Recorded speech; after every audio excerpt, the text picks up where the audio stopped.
আসসালামু আলাইকুম প্রিয় শিক্ষার্থীবৃন্দরা, আশা করছি তোমরা সবাই অনেক ভালো আছো। আজকে আমরা রিভিউ করব বাংলা এ প্লাস বইটা। আমাদের আরও একটা বই রয়েছে ইংলিশ এ প্লাস এবং আইসিটির জন্য রয়েছে আইসিটি ম্যাজিক। তবে এই ইংলিশ এ প্লাস বইটা আমরা আজকে রিভিউ করব না, আমরা আজকে রিভিউ করব বাংলা এ প্লাস বইটা। ওকে, তো সর্বপ্রথম বলে রাখি যে এই বইটা এইচএসসি বাংলা প্রথম এবং দ্বিতীয় এই সিলেবাস অনুযায়ী সাজানো। এর বাইরে অন্য কোনো টপিক এখানে অন্তর্ভুক্ত করা হয়নি, এর বাইরে অযথা কোনো টপিক এখানে অন্তর্ভুক্ত করে বইটার সাইজ বাড়ানো হয়নি। এবং একটা কথা বলে রাখি যে এই বইটি গৃহশিক্ষকের বিকল্প হিসেবে কাজ করবে, অর্থাৎ এই বইটার মাধ্যমে এইচএসসি বাংলা প্রথম এবং দ্বিতীয় পত্র তুমি ঘরে বসেই শেষ করতে পারবে Nahid24 ইউটিউব চ্যানেলের মাধ্যমে। কারণ Nahid24 ইউটিউব চ্যানেলে প্রতিদিন এই বইটা নিয়ে ভিডিও ক্লাস দেওয়া হচ্ছে। ওকে, তো আমরা এই বাংলা এ প্লাস বইটা খুলে দেখি আসলে এই বইটাতে কী কী রয়েছে। তো শুরুতেই আমরা এর সূচিপত্রটা দেখব যে এইখানে আমাদের যত গদ্য পদ্য এবং উপন্যাস নাটক সবগুলোই এখানে রয়েছে। এবং এই দিকে বাংলা দ্বিতীয় পত্রের যে টপিকগুলো ঠিক ওই টপিকগুলো রয়েছে, ওর বাইরে কোনো টপিক নেই। মানে হচ্ছে এখানে 16টা টপিক রয়েছে, এই 16টা টপিকের বাইরে কিন্তু এইচএসসি যে দ্বিতীয় পত্র এর কোনো সিলেবাসই নাই। সো অযথা আমি অন্য কোনো টপিক কেন পড়ব? আমাদের এই কয়টা সিলেবাস, বানানের নিয়ম, উচ্চারণের নিয়ম, কারক বিভক্তি, সমাস, প্রকৃতি প্রত্যয়, বাক্য রূপান্তর, এইগুলোই। শেষে আছে ভাষণ, প্রতিবেদন, ইমেল, দিনলিপি, সারমর্ম। এই টপিকগুলো থেকেই কিন্তু প্রশ্ন করা হয়, এর বাইরে আর কোনো প্রশ্ন হয় না। তাহলে আমি অযথা কিন্তু অন্য কোনো টপিক পড়ার কোনো প্রয়োজন পড়ছে না। তো আমরা এই বইটা ধীরে ধীরে ভিতরে প্রবেশ করি, দেখি এখানে কী কী রয়েছে। এখানে আমরা দেখতে পাচ্ছি যে প্রত্যেকটা টপিকের গুরুত্বপূর্ণ কিছু তথ্য রয়েছে। হ্যাঁ, গুরুত্বপূর্ণ কিছু তথ্য, যেমন হচ্ছে এই আমার পথ টপিকটার প্রথমে আসলে ওই কবি সম্পর্কে বা লেখক সম্পর্কে তথ্য দেওয়া রয়েছে। এরপরে ওই গল্পটা সম্পর্কে গুরুত্বপূর্ণ তথ্য রয়েছে, যেগুলো এইচএসসি পরীক্ষায় অনেক কাজে লাগে, ক নম্বর প্রশ্নে, খ নম্বর প্রশ্নে কিংবা এমসিকিউ প্রশ্নে। এছাড়া কিন্তু আমাদের প্রচুর পরিমাণে এমসিকিউ রয়েছে, যে এমসিকিউগুলো থেকে তোমার পরীক্ষায় আসতে পারে ইনশাল্লাহ আসতে পারে। আর সবচেয়ে ভালো লাগার বিষয় হচ্ছে, আমি যখন এইচএসসিতে ছিলাম আমি নিজে ফিল করেছি যে একটা কবিতা বুঝতে কত কঠিন লাগে। হ্যাঁ, গগনে গরজে মেঘ ঘন বর্ষা, এই যে শব্দগুলোর মিনিং কী, এই কবিতাটার মূল কথা কী, সহজ ভাষায় আমি আসলে আমার নিজের মধ্যে যে ফিলিংসটা রয়েছে সেইগুলো এখানে দেওয়ার চেষ্টা করেছি। প্রত্যেকটা শব্দের অর্থ দিয়েছি। আবার এই কয়টা লাইন দ্বারা, এই যে এখানে আমরা দেখলাম এই কয়টা লাইন দ্বারা আমরা কি বুঝেছি সেটার আবার ব্যাখ্যা রয়েছে। প্রত্যেকটা শব্দের অর্থ যেগুলো আমরা বুঝতে পারি না, যেগুলো খুবই কঠিন, হ্যাঁ এরকম এই প্রত্যেকটা শব্দের অর্থ ডাইন সাইডে আমি তীর চিহ্ন দিয়ে দেখিয়ে দিয়েছি।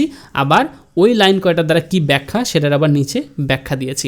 এত সহজ করে কবিতাগুলো বুঝিয়েছি, যেটা আসলে একজন স্টুডেন্ট, একজন এইচএসসি পরীক্ষার্থী যদি এই বইটা পায় তাহলে সে খুবই খুশি হবে। আসলে এইভাবে যদি একজন স্টুডেন্ট প্রতিটা কবিতার মর্ম বুঝে, সারাংশ বুঝে, প্রত্যেকটা লাইনের সহজভাবে যদি অর্থ বুঝতে পারে, তাহলে তাকে এইচএসসি পরীক্ষার বাংলা প্রথম পত্রে কেউ ঠেকাতে পারবে না।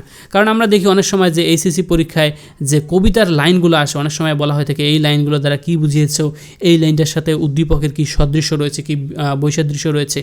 আমরা যদি সেই লাইনের অর্থই না বুঝি তাহলে কিসের সাদৃশ্য লিখবো আর কিসের বৈসাদৃশ্য লিখবো, আমরা যদি সেই লাইনটাই না বুঝি। এখানে দেখো, আমি পিনাক পানির ডমরু ত্রিশূল ধর্মরাজের দণ্ড। আমি যদি পিনাকে না বুঝি, পানির না বুঝি, ডমরু না বুঝি, ধর্মরাজ না বুঝি, তাহলে কিসের সাদৃশ্য লিখবো আর কিসের বৈসাদৃশ্য লিখবো, তোমরাই আমাকে একটু বোঝানোর চেষ্টা করো। এইভাবে প্রত্যেকটা কবিতার প্রত্যেকটা লাইনের ব্যাখ্যা দিয়েছি আমি। এর ফলে কি হবে, যে একজন এইচএসসি পরীক্ষার স্টুডেন্টকে কবিতায় কেউ ঠেকাতে পারবে না। শুধু কবিতা না, এই কবিতাগুলোর পরে আবার কিন্তু এইচএসসির দ্বিতীয় পত্র রয়েছে। দ্বিতীয় পত্রের সিলেবাসটাতে আমরা একটু যাই, যে দ্বিতীয় পত্রের সিলেবাসে কিন্তু আমি এক্স্যাক্টলি যে সিলেবাস থেকে প্রশ্ন করা হয় আমি শুধুমাত্র সেই সিলেবাসগুলো দেওয়ার চেষ্টা করছি। বাংলা বানানের নিয়ম, এরপরে বিভিন্ন বোর্ড পরীক্ষা যে গুরুত্বপূর্ণ বানানগুলো রয়েছে সেগুলো আসছিল। বাংলা উচ্চারণের নিয়ম, আবার বিভিন্ন বোর্ড পরীক্ষা যে আসছিল সেগুলো গুরুত্বপূর্ণ প্র্যাকটিস দিয়েছি। এইভাবে কারক বিভক্তি, এবং আমাদের আলোচনাগুলো কিন্তু খুবই সহজ। কারক বিভক্তি আমি বিষয়টা বোঝানোর চেষ্টা করি। যেমন দেখো, এই যে ভিখারিকে ভিক্ষা দাও, এটা কিন্তু সম্প্রদান কারক, কিন্তু ধোপাকে কাপড় দাও, এটা কিন্তু সম্প্রদান না, এটা কর্মকারক। এটার ব্যাখ্যা কিন্তু আমি লিখে দিয়েছি এখানে। এইভাবে দেখো, নাহিদ বল খেলে, বলটা কিন্তু করণকারক, কিন্তু নাহিদ ক্রিকেট খেলে, কিন্তু ক্রিকেটটা কিন্তু কর্মকারক। এভাবে নাহিদ তাস খেলে, তাস কিন্তু করণ, কিন্তু দাবা খেললে দাবা হবে কর্ম। এটার ব্যাখ্যা কিন্তু আমি লিখে দিয়েছি। এবং এগুলোর খুবই সুন্দর ক্লাস হবে আমাদের Nahid24 চ্যানেল, খুবই সুন্দর ক্লাস হবে।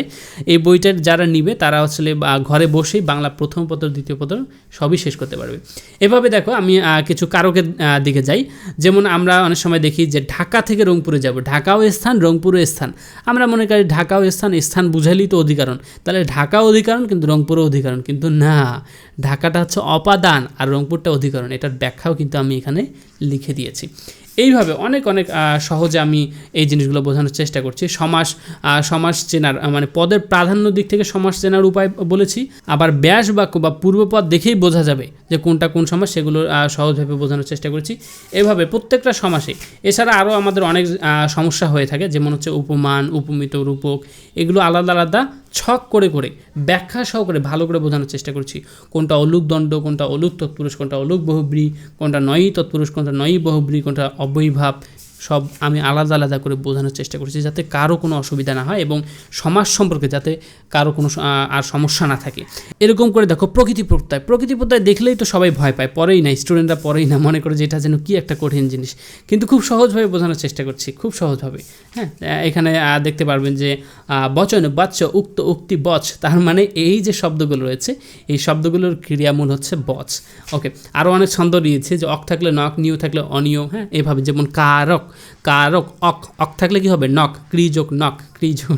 তো যখন ক্লাস করাবো এখন তখন ওইগুলো ভালোভাবে বুঝতে পারবে।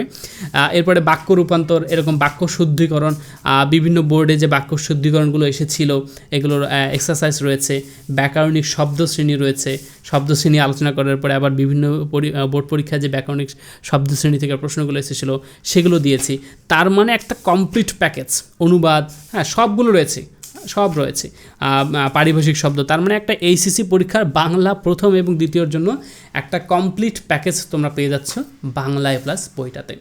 ওকে, এই বইটা তোমরা পেতে পারো তোমাদের নিকটস্থ কোনো লাইব্রেরিতে। এই ভিডিওর ডেসক্রিপশনে আমি একটা পিডিএফ ফাইল দিয়ে দিচ্ছি, ওখানে কোন জেলার কোন লাইব্রেরিতে এই বইটা পাওয়া যাচ্ছে আমি সেটার লিস্ট নাম্বার সহকারে দিয়ে দিচ্ছি। তোমরা তোমাদের আশেপাশে সেই লাইব্রেরিতে কন্ট্যাক্ট করে এই বইটা সংগ্রহ করতে পারো।